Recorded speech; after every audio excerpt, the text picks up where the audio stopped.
नमस्कार दोस्तों, एक बार फिर से आप सभी का स्वागत है। जय श्री राम, जय बागेश्वर धाम, जय जय हनुमान। दोस्तों, रसोई घर घर का मुख्य भाग होता है। रसोई घर में तरह तरह के भोजन पकवान बनाए जाते हैं। उन्हीं में से एक खास पकवान है रोटी, जिसके बगैर खाना अधूरा माना जाता है। आपको बता दें, महिलाएं अक्सर रसोई घर में खाना बनाते समय कई ऐसी गलतियां कर देती हैं, जिसके कारण घर में दरिद्रता आ जाती है, जीवन कष्टकारी हो जाता है। घर में एक के बाद एक बच्चे से लेकर बड़े तक सब बीमार हो जाते हैं। घर की कामयाबी रुक जाती है। घर में राहु केतु का वास हो जाता है। आपको बता दें, अक्सर महिलाएं अपने रसोई घर में रोटी बनाते समय कई ऐसी गलतियां करती हैं, जिसका पूरा दोष परिवार के हर एक सदस्य पर आ जाता है। दोस्तों, यदि अभी तक आपने वीडियो को लाइक नहीं किया है, तो वीडियो को लाइक करके चैनल को सब्सक्राइब कर ले। कि रसोई घर से निकलने वाली गलत ऊर्जा जीवन को पूरी तरह से बर्बाद कर देती है। पति की तरक्की में बाधाएं आने लगती है।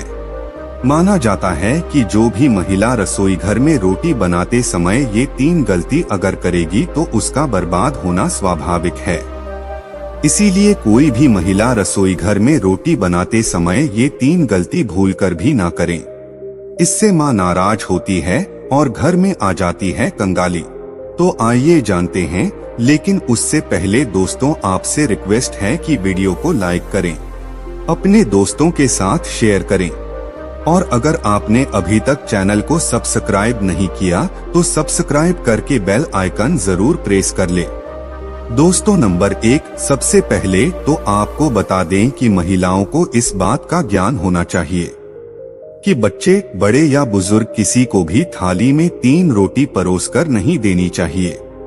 3 रोटियां तब निकाली जाती है जब किसी की मृत्यु हो जाती है, अर्थात मरने वाले के लिए 3 रोटियां निकाली जाती है। इन 3 रोटी की संख्या को जो भी खाता है उस पर नकारात्मकता का संचार बना रहता है। हर हाल में किसी भी परिस्थिति में एक साथ 3 रोटियां नहीं खानी चाहिए। अगर खाना हो तो 3 रोटियों को एक साथ कभी ना खाएं। एक एक करके ले लीजिए, लेकिन एक साथ थाली में 3 रोटी ना परोसे। ये अगर आप टिफिन में भी 3 रोटी दे रही है तो एक रोटी के 2 भाग जरूर कर दे। इससे आपके ऊपर 3 रोटी का नकारात्मक प्रभाव नहीं पड़ता है। नंबर 2, अक्सर महिलाएं ऐसे गंदे काम कर जाती है जिसकी वजह से पूरा परिवार बीमार पड़ जाता है। यहाँ तक कि घर का मुखिया कंगाल हो जाता है। इसीलिए कभी भी महिला को दुखी मन से खाना नहीं बनाना चाहिए, और खाना बनाते समय कभी भी आपको अपने हाथों को गंदा नहीं करना चाहिए। कई महिलाओं की आदत होती है कि इधर उधर हाथ लगा लेती है, कभी बालों में खुजली लेती है। तो दोस्तों, ये गलती नहीं करनी चाहिए, वरना बनने वाला खाना दूषित हो जाता है। और जो भी इस भोजन को ग्रहण करता है वो निश्चित तौर पर राहु केतु का कामना करता है। तो ये गलती महिलाओं को नहीं करनी चाहिए। अगर आपके हाथ गंदे हो जाएं, तो उन्हें दोबारा धोकर ही खाना बनाना चाहिए। नंबर 3, सूर्यास्त के समय रसोई घर की कोई भी चीज पड़ोसियों को नहीं देनी चाहिए। इससे धन की हानि होती है, घर में अन्न की कमी हो जाती है। रसोई घर में एक से ज्यादा चाकू छुरी नहीं होने चाहिए। इससे नकारात्मकता का संचार होता है और अन्नपूर्ण मां नाराज हो जाती हैं। रसोई घर में मकड़ी के जाले नहीं होने चाहिए, इससे राहु दोष उत्पन्न होता है। जलते तवे पर एकदम पानी नहीं डालना चाहिए, इससे भी राहु दोष उत्पन्न हो जाता है और शनि की क्रूर दृष्टि पड़ जाती है। रसोई घर में जब आप रोटी बनाएं तो थोड़ा सा आटा चींटियों को डाल दें, इससे कर्ज कम होता है। हमेशा याद रखें कि पहली रोटी गाय के लिए निकालनी चाहिए और आखिरी रोटी कुत्ते के लिए। अगर आप नियमित तौर पर ऐसा करते हैं तो माता अन्नपूर्णा सदैव आपके घर को अन्न भंडारों से भरे रखती है। व्यक्ति का ऐसा नियम उसे कभी भी पराजित नहीं होने देता। ऐसा व्यक्ति कई पुण्य को प्राप्त कर लेता है। जीवन में कभी भी कष्ट नहीं आते। दोस्तों, आपको बता दें कि बासी रोटी आपको मालामाल बना सकती हैं। जी हाँ, सुनने में अजीब है लेकिन सच है।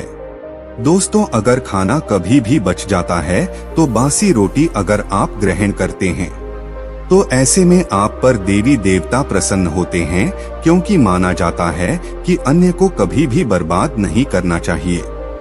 वैसे तो खाना उतनी ही मात्रा में बनाएं जितना कि आप उपयोग कर सकें, लेकिन अगर कभी रोटियां बच जाएं तो बासी रोटी ग्रहण करने से देवता प्रसन्न होते हैं।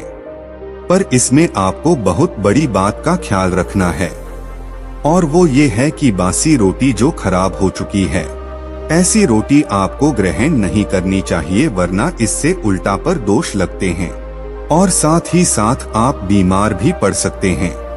दोस्तों, रसोई घर में मां अन्नपूर्णा का वास भी माना जाता है। इसीलिए रसोई की न सिर्फ शुद्धि बल्कि रसोई में क्या करें क्या नहीं करें ये भी बहुत मायने रखता है, क्योंकि ये सब हमारे स्वास्थ्य, धन, परिवार की सुख, शांति, समृद्धि और सोच को प्रभावित करता है। दोस्तों, हर महिला अपना ज्यादातर समय किचन में ही गुजारती हैं। महिलाएं अपने परिवार के लिए हेल्दी और स्वादिष्ट खाना बनाने में कोई भी कमी नहीं छोड़ती।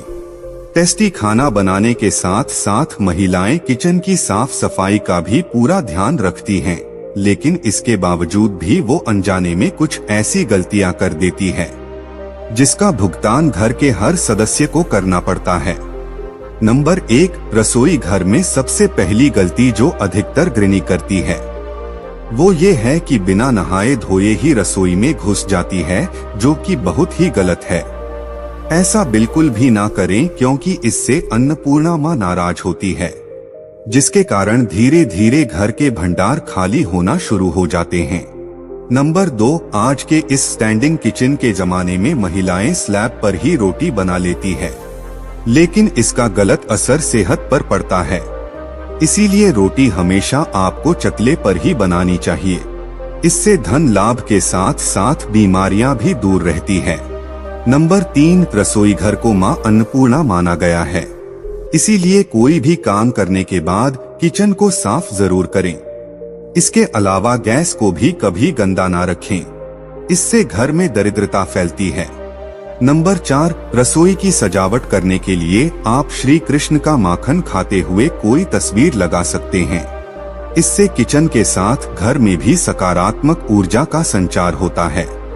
नंबर 5, रसोई में कभी भी कोई भी टूटा हुआ बर्तन, बेकार का सामान या कचरा जमा न होने दें। नंबर 6, इलेक्ट्रॉनिक सामान जो आपके काम में नहीं है या खराब हो चुका है, उन्हें तुरंत रसोई से बाहर कर देना चाहिए। बेहतर होगा बिजली के बेकार उपकरण या तो ठीक करवा लें या फिर उन्हें भी घर से बाहर ही निकाल दें। नंबर 7, घर की स्त्री को कभी भी बिना नहाए रसोई में प्रवेश नहीं करना चाहिए, क्योंकि ऐसा करने से परिवारजनों की सेहत के लिहाज से समस्याएं आ सकती है। नंबर 8, कभी भी घर का किचन और बाथरूम आमने सामने नहीं होना चाहिए। अगर ऐसा है तो आपको अपने बाथरूम का दरवाजा हमेशा बंद रखना चाहिए या रसोई के आगे पर्दा ढककर रखना चाहिए। नंबर 9, कभी भी घर के मुख्य द्वार के समीप या ठीक सामने रसोई ना बनवाएं। इस स्थिति से घर के लोगों के बीच सामंजस्य और तालमेल की कमी आती है। घर को सुंदर रखने के लिए कुछ लोग किचन में शीशा लगा देते हैं, लेकिन वास्तुशास्त्र की माने तो रसोई घर में शीशे का इस्तेमाल नहीं करना चाहिए। ऐसा इसलिए क्योंकि किचन में चूल्हा अग्निदेव का सूचक माना जाता है। अगर शीशे में अग्नि का प्रतिबिंब दिख जाता है तो घर में अशुभ माना जाता है। इसके कारण घर में आपसी है कलह क्लेश हो जाता है। इसी के साथ साथ घर की आर्थिक स्थिति भी बिगड़ने लगती है।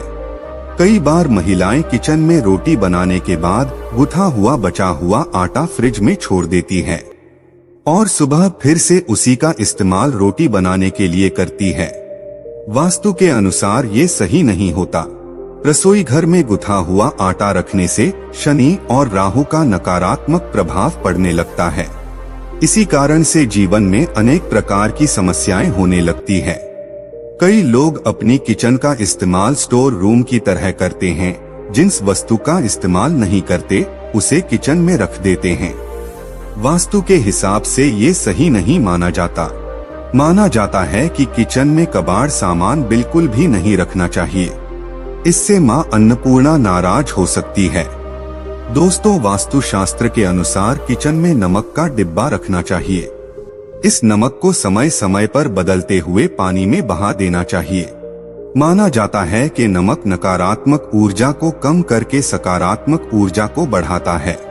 दोस्तों, यदि आपको हमारे द्वारा दी गई यह जानकारी पसंद आई है तो वीडियो को एक लाइक और चैनल को सब्सक्राइब जरूर कीजिए और साथ ही साथ इस वीडियो को अपने दोस्तों और रिश्तेदारों के साथ भी शेयर कीजिए। अब आप हमारे साथ एक बार भगवान श्री राम के नाम का जयकारा लगा दीजिए। जय श्री राम, जय बागेश्वर धाम। अपना ध्यान रखिए, स्वस्थ रहिए, सुरक्षित रहिए। आपसे पुनः भेंट होगी इसी प्रकार की जानकारी के साथ। जय श्री राम। दोस्तों, यदि आपको यह जानकारी पसंद आ रही है तो वीडियो को एक लाइक करके कमेंट बॉक्स में जय श्री राम, जय बागेश्वर धाम जरूर लिखें, जिससे कि भगवान श्री राम की कृपा सदैव आप पर और आपके परिवार पर बनी रहे।